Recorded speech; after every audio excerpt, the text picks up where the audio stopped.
Hello friends, Shri Radhe Radhe. तो कैसे हैं आप सब। सी फाउंडेशन बिजनेस इकोनॉमिक्स के अंदर चैप्टर 7 हमारा चल रहा है।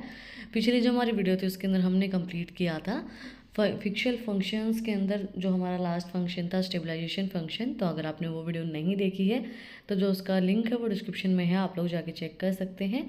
आज हम कवर करेंगे सेंटर एंड स्टेट फाइनेंस किस तरीके से काम करता है फिक्सल फंक्शंस के अंदर, क्या महत्व होता है इनका, क्या चीज़ें होती है सेंट्रल एंड स्टेट फाइनेंस की। तो वो हम आज की वीडियो के अंदर कवर करेंगे। Central and state finance fiscal federalism, a concept put forth by Richard Musgrave address the division of governmental responsibility and financial relationship among various level of government. Musgrave propose that, देखो fiscal federalism का मतलब क्या होता है। Central और state government जो हमारी दोनों गवर्नमेंट हैं उन दोनों के बीच में किसी चीज़ की स्थापना की गई उसको काम करवाने के लिए। तो जो मिसग्रेव क्या कहते हैं ये इसमें बताया गया है कि जो रिलेशनशिप है फाइनेंस की और गवर्नमेंट की रिस्पॉन्सिबिलिटीज़ की वो किस तरीके से काम करती है। मिसग्रेव ने कहा है द फेडरल और central government should handle function related to economic stabilisation and economic distribution. ये जो फंक्शन है ये हमने पिछले वीडियो में ही कवर किए हैं। जो सेंट्रल गवर्नमेंट जो है वो क्या करती है, वो हैंडल करती है इकोनॉमिक स्टेबलाइजेशन को और इनकम डिस्ट्रीब्यूशन को। और resource allocation should be the responsibility of state and local government. जो स्टेट गवर्नमेंट है, जो राज्य की गवर्नमेंट है, वो क्या करती है, रिसोर्स एलोकेशन को हैंडल करती है, वो उसकी रिस्पॉन्सिबिलिटी होती है। 3 फंक्शन होते हैं हमारे, पहला रिसोर्स एलोकेशन, दूसरा इनकम रीडिस्ट्रीब्यूशन एंड तीसरा स्टेबलाइजेशन। तो ये जो स्टेबलाइजेशन है और इनकम रीडिस्ट्रीब्यूशन ये सेंट्रल गवर्नमेंट परफॉर्म करती है और जो लोकल गवर्नमेंट है हमारी स्टेट गवर्नमेंट है वो हमारी रिसोर्स एलोकेशन को परफॉर्म करती है। India comprised 28 states and 8 union territory functioning as a federation. Federalism in India involves 2 set of government.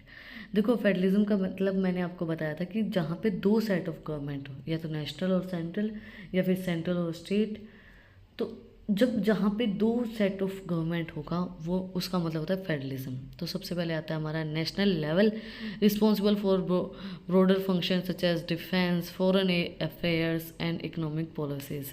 जो रिस्पॉन्सिबल है नेशनल लेवल हमारा, ये डिफेंस की जो भी सारी चीज़ें होती है, फॉरेन की जो भी अफेयर चल रहे होते हैं, फॉरेन में जो भी अफेयर का मतलब वो नहीं है जो आप समझ रहे हो, अफेयर्स का मतलब जो फ़ॉरेन में काम चल रहे हैं, फ़ॉरेन के साथ डीलिंग चल रही है, और इकोनॉमिक पॉलिसी जो है वो सब चीज़ें नेशनल लेवल के ऊपर देखी जाती हैं। डिफेंस की सारी चीज़ें और फ़ॉरेन में जो भी चीज़ें हो रही हैं वो।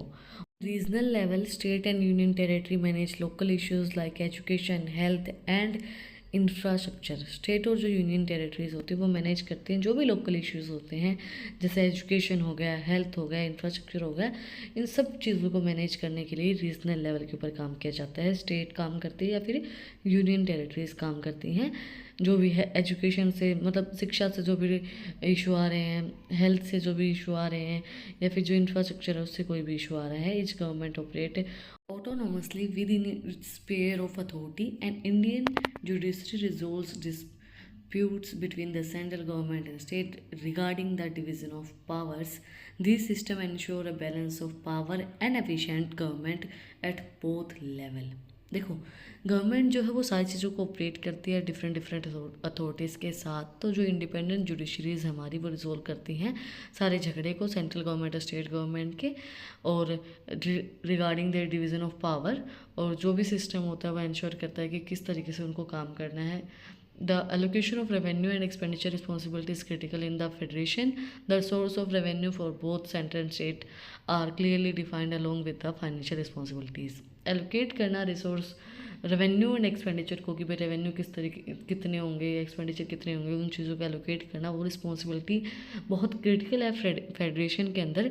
बट ये जो सोर्स है revenue for both centre and state are clearly defined, वो क्लियरली डिफाइंड है अलोंग विद फाइनेंशियल रिस्पॉन्सिबिलिटीज़। जो भी रिस्पॉन्सिबिलिटीज़ हैं और जो भी रेवेन्यू का डिस्ट्रीब्यूशन है, किस तरीके से क्या करना है, वो सब क्लियरली डिफाइंड है।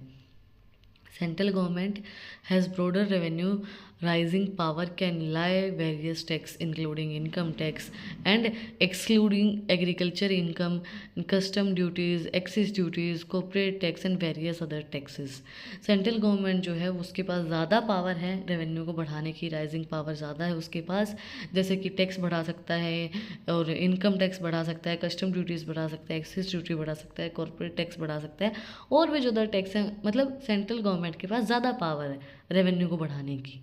State government can lie tax and agriculture income. Central government के पास एग्रीकल्चर का कोई भी नहीं था, सेंट्रल गवर्नमेंट एग्रीकल्चर टैक्स के ऊपर कुछ भी नहीं कर सकती, बट स्टेट गवर्नमेंट कर सकती है। एग्रीकल्चर इनकम के ऊपर ही बेस्ड होती है क्योंकि वो and land, building, mineral rights, electricities, vehicles, tools and certain excise duties the proper of a union is a steam from state taxation and state property and income are not subject to an central taxation. ये central taxation का कोई subject नहीं होता है। Central government जो होती है वो पूरा लाई करती है एग्रीकल्चर इनकम के ऊपर, जो लैंड होता है उसके ऊपर, बिल्डिंग के ऊपर, मिनरल राइट्स के ऊपर, इलेक्ट्रिसिटी, व्हीकल्स, टूल्स, जो भी एक्साइज ड्यूटीज़ बचती हैं उन सब के ऊपर सेंट्रल गवर्नमेंट काम करती है। और जो भी प्रॉपर यूनियन एग्जम्प्ट होती हैं स्टेट टैक्सेशन से, और स्टेट प्रॉपर्टीज़ और इनकम जो होती हैं वो सब्जेक्ट नहीं होती हैं सेंट्रल टैक्सेशन की। ये इसका इनके अंदर कोई इन्वॉल्वमेंट नहीं होता है। That's it for today. आज हमने कंप्लीट किया है सेंटर एंड स्टेट फाइनेंस, किस तरीके से ये लोग काम करते हैं, क्या इसके अंदर इन्वॉल्व होते हैं, क्या नहीं होती हैं। अगर आपको कुछ भी डाउट है, कुछ भी पूछना था कमेंट में आप मुझसे पूछ सकते हैं। और अगर आपको इन टॉपिक्स की PDF चाहिए तो टेलीग्राम चैनल का लिंक भी डिस्क्रिप्शन में है, वहाँ पर जाके आप लोग मुझे फॉलो कर सकते हैं। और अगर यहाँ तक वीडियो को देखा है तो सब्सक्राइब के बटन पे भी मुक्का मार दो, बेल आइकन प्रेस करो ताकि जो सबसे पहले अपडेट है वो आप लोग के पास आए। और अच्छी इंटरेस्टिंग रील्स को देखने के लिए इंस्टाग्राम का लिंक भी डिस्क्रिप्शन में है, वहाँ पे भी जाके आप लोग मुझे फॉलो कर सकते हैं। फिर मिलते हैं एक नए वीडियो के साथ, एक नए टॉपिक के साथ। Like, share and subscribe. Thank you for watching my video and enjoy your life.